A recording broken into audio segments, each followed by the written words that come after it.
ರಾಜ್ಯದಲ್ಲಿ ರಾಷ್ಟ್ರೀಯ ಸ್ವಯಂ ಸೇವಕ ಸಂಘ ಆರ್ಎಸ್ಎಸ್ಗೆ ಕಡಿವಾಣ ಹಾಕುವಲ್ಲಿ ಸರ್ಕಾರ ಒಂದು ಆದೇಶವನ್ನು ಮಾಡಿದೆ. ಈ ಒಂದು ಆದೇಶಕ್ಕೆ ಬಹಳ ಪ್ರಮುಖ ಕಾರಣ ಅಂತಂದ್ರೆ ಸಚಿವ ಪ್ರಿಯಾಂಕ್ ಖರ್ಗೆ ಅವರ ಪತ್ರದ ಕಾರಣಕ್ಕಾಗಿ ಈ ಒಂದು ಆದೇಶವನ್ನು ಸರ್ಕಾರ ಮಾಡಿದೆ. ಜೊತೆಗೆ ಆ ಆದೇಶದಲ್ಲಿ ಆರ್ಎಸ್ಎಸ್ ನ ಹೆಸರಿಲ್ಲದಿದ್ರು ಬಹುತೇಕವಾಗಿ ಆರ್ಎಸ್ಎಸ್ ನ ಚಟುವಟಿಕೆಗಳಿಗೆ ಕಡಿವಾಣ ಹಾಕೋದಕ್ಕಾಗಿ ಈ ಒಂದು ಆದೇಶವನ್ನು ಸರ್ಕಾರ ಮಾಡಿರುವಂತದ್ದು. ಪ್ರಮುಖವಾಗಿ ಈ ಆದೇಶ ಯಾವಾಗ ಸರ್ಕಾರ ಮಾಡ್ತು, ಸಾರ್ವಜನಿಕ ಸ್ಥಳಗಳಲ್ಲಿ ಯಾವುದೇ ಸಂಘ ಸಂಸ್ಥೆಗಳು ಒಂದು ಚಟುವಟಿಕೆಯನ್ನು ಮಾಡಬೇಕು ಅಂತಂದ್ರೆ ಅದಕ್ಕೆ ಪರವಾನಗಿ ಕಡ್ಡಾಯ ಅನ್ನುವಂಥದ್ದು. ಈ ಆದೇಶದ ನಂತರದಲ್ಲಿ ಬಿಜೆಪಿಯ ಕೆಲ ನಾಯಕರುಗಳು ಅಥವಾ ಬಹುತೇಕ ನಾಯಕರುಗಳು ಪ್ರಿಯಾಂಕ್ ಖರ್ಗೆ ಅವರ ಬೆನ್ನ ಹಿಂದೆ ಬಿದ್ದಿದ್ದಾರೆ. ಪ್ರಿಯಾಂಕ್ ಖರ್ಗೆ ಅವರ ಕುರಿತಂತೆ ಸಾಕಷ್ಟು ಟೀಕೆ ಟಿಪ್ಪಣಿಗಳನ್ನು ಕೂಡ ಮಾಡ್ತಾ ಇದ್ದಾರೆ. ನಿರ್ಭೀತ, ನಿಷ್ಪಕ್ಷಪಾತ, ವಿಶ್ವಾಸಾರ್ಹ ಸುದ್ದಿಗಳಿಗೆ ಮತ್ತೊಂದು ಹೆಸರಾಗಿರುವಂತ ನ್ಯೂಸ್ 18 ಕನ್ನಡ ಈಗ ಆಪ್ನಲ್ಲೂ ಲಭ್ಯವಿದೆ. ದಯವಿಟ್ಟು ಇಲ್ಲಿರುವ QR ಕೋಡ್ ಅನ್ನ ಸ್ಕ್ಯಾನ್ ಮಾಡಿಕೊಂಡು ಆಪ್ ಅನ್ನ ಡೌನ್ಲೋಡ್ ಮಾಡೋದಕ್ಕೆ ಮರಿಬೇಡಿ. ನಿಮ್ಮ ಬೆಂಬಲ ಹೀಗೆ ಸದಾ ನಮ್ಮೊಂದಿಗಿರಲಿ. ಧನ್ಯವಾದ.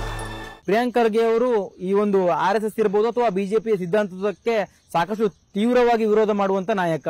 ಯಾರಾದ್ರೂ ಕಾಂಗ್ರೆಸ್ನಲ್ಲಿ ಈ ವಿಚಾರಕ್ಕೆ ಸಂಬಂಧಪಟ್ಟಂತೆ ಅತ್ಯಂತ ಹೆಚ್ಚು ಪ್ರಖರವಾಗಿ ಟೀಕೆಯನ್ನು ಮಾಡುವವರಿದ್ದಾರೆ ಅಂತಂದ್ರೆ ಅದರಲ್ಲಿ ಮುಂಚೂಣಿಯಲ್ಲಿ ಪ್ರಿಯಾಂಕ್ ಖರ್ಗೆ ಇರ್ತಾರೆ, ಇನ್ನೊಂದು ಹರಿಪ್ರಸಾದ್ ಇರ್ತಾರೆ. ಈ ಒಂದು ವಿಚಾರಕ್ಕೆ ಸಂಬಂಧಪಟ್ಟಂತೆ ಈಗ ಬಿಜೆಪಿಯ ನಾಯಕರುಗಳು ಪ್ರಿಯಾಂಕ್ ಖರ್ಗೆ ಹಿಂದೆ ಬಿದ್ದಿದ್ದಾರೆ. ಪ್ರಿಯಾಂಕ್ ಖರ್ಗೆಗೆ ಸಂಬಂಧಪಟ್ಟಂತೆ ಒಂದಿಷ್ಟು ಮಾಹಿತಿಗಳನ್ನ ಕಲೆ ಹಾಕುವಂಥದ್ದು ಅಥವಾ ಅವರ ನ್ಯೂನತೆಗಳನ್ನ ಕಲೆ ಹಾಕೋದಕ್ಕೆ ಸಂಬಂಧಪಟ್ಟಂತೆ ಈಗಾಗಲೇ ಬಿಜೆಪಿ ಕಾರ್ಯ ರೂಪವನ್ನು ಕೂಡ ಮಾಡಿದೆ ಅಂತಲೂ ಕೂಡ ಈಗ ಹೇಳಲಾಗ್ತದೆ.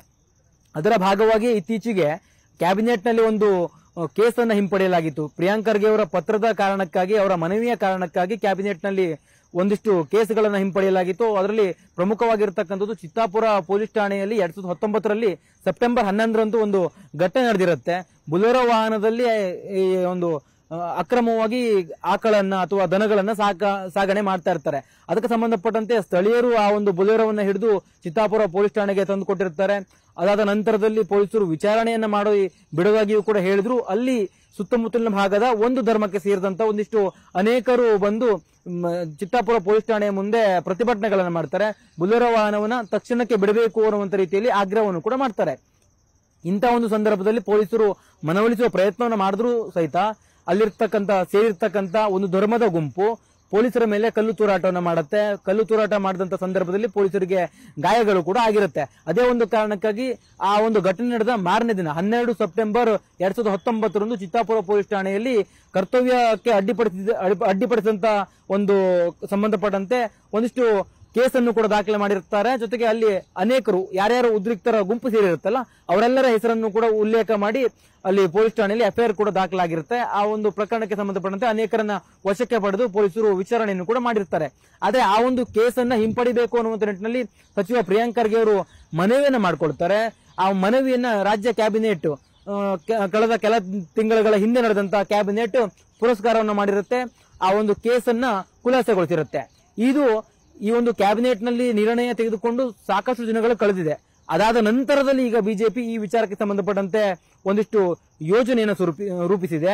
ಈ ಒಂದು ಕೇಸನ್ನು ಯಾವ ಕಾರಣಕ್ಕಾಗಿ ಹಿಂಪಡೆಯಲಾಗಿದೆ, ಈ ಒಂದು ಕೇಸನ್ನು ಹಿಂಪಡೆದರ ಉದ್ದೇಶ ಏನು, ಸಚಿವ ಪ್ರಿಯಾಂಕ್ ಖರ್ಗೆ ಇದಕ್ಕೆ ಪತ್ರವನ್ನು ಬರೆದಿರುವಂತಹ ಕಾರಣಕ್ಕಾಗಿ ಈ ವಿಚಾರದ ಹಿಂದೆ ಬಿಜೆಪಿ ನಾಯಕರು ಬಿದ್ದಿದ್ದಾರೆ.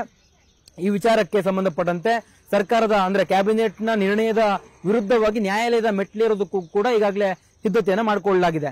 ಬಿಜೆಪಿಯ ಲೀಗಲ್ ಸೆಲ್ ಈ ವಿಚಾರಕ್ಕೆ ಸಂಬಂಧಪಟ್ಟಂತೆ ಸಾಕಷ್ಟು ಮಾಹಿತಿಯನ್ನು ಕಲೆ ಹಾಕ್ತಾ ಇದೆ.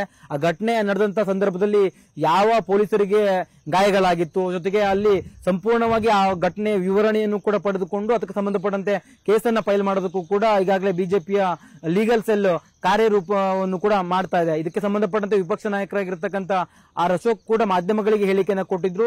ಈ ಕೇಸನ್ನ ಪಡೆದಿರ್ತಕ್ಕಂಥ ಇಲ್ಲೀಗಲ್ ಇದೆ, ಈ ರೀತಿಯಾಗಿ ಕುಕೃತ್ಯಗಳನ್ನ ಮಾಡಿರ್ತಕ್ಕಂಥವರಿಗೆ ಅಥವಾ ಪೊಲೀಸರ ಮೇಲೆಯೇ ಕಲ್ಲೆಸೆದಂತವರನ್ನ ನೀವು ಖುಲಾಸೆ ಮಾಡ್ತೀರಿ ಅಂತಂದ್ರೆ ಇದು ಅಕ್ಷಮ್ಯ ಅಪರಾಧ ಆಗತ್ತೆ. ಈ ರೀತಿಯ ಪ್ರಕರಣಗಳಲ್ಲಿ ಅಥವಾ ಈ ರೀತಿಯ ಘಟನೆಗಳನ್ನ ಮಾಡೋದಕ್ಕೆ, ಈ ರೀತಿಯಾಗಿ ಪೊಲೀಸರ ಮೇಲೆ ಕಲ್ಲನ್ನು ಎಸೆಯೋದಕ್ಕೆ ಮತ್ತೆ ಪ್ರಚೋದನೆ ಕೊಟ್ಟಂತ ಆಗತ್ತೆ. ಆ ಕಾರಣಕ್ಕಾಗಿ ನಾವು ಈ ಪ್ರಕರಣವನ್ನ ಯಾವ ಹಿನ್ನೆಲೆಯಲ್ಲಿ ಇವರು ಹಿಂಪಡೆಯಲಾಗಿದೆ ಅನ್ನುವಂತ ಸಂಬಂಧಪಟ್ಟಂತೆ ನಾವು ನ್ಯಾಯಾಲಯದ ಮೆಟ್ಲಿರ್ತೀವಿ. ನ್ಯಾಯಾಲಯದಲ್ಲಿ ನಮಗೆ ನ್ಯಾಯ ಸಿಗುವಂತಹ ನಂಬಿಕೆಯೂ ಕೂಡ ಇದೆ ಅನ್ನುವಂತ ರೀತಿಯಲ್ಲಿ ಕೂಡ ಅವರು ಮಾಧ್ಯಮಗಳಿಗೆ ಹೇಳಿಕೆಯನ್ನು ಕೂಡ ಕೊಟ್ಟಿದ್ರು. ಈಗಾಗಲೇ ಬಿಜೆಪಿಯ ಲೀಗಲ್ ಸೆಲ್ ಕೂಡ ಇದಕ್ಕೆ ಸಂಬಂಧಪಟ್ಟಂತೆ ಸಾಕಷ್ಟು ತಯಾರಿಯನ್ನ ಮಾಡಿದೆ.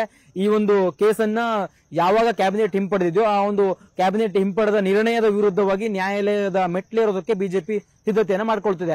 ಇದನ್ನ ಯಾವ ರೀತಿಯಾಗಿ ನೋಡ್ಬೇಕು ಅಂತಂದ್ರೆ, ಸಚಿವ ಪ್ರಿಯಾಂಕ್ ಖರ್ಗೆ ಬರೆದಿರ್ತಕ್ಕಂತ ಪತ್ರದ ಕಾರಣಕ್ಕಾಗಿಯೇ ಇವರು ಚಿತ್ತಾಪುರದಲ್ಲಿ ನಡೆದಿರ್ತಕ್ಕಂತ ಈ ಒಂದು ಘಟನೆಯ ಕೇಸನ್ನ ಹಿಂಪಡೆದಿದ್ದಾರೆ.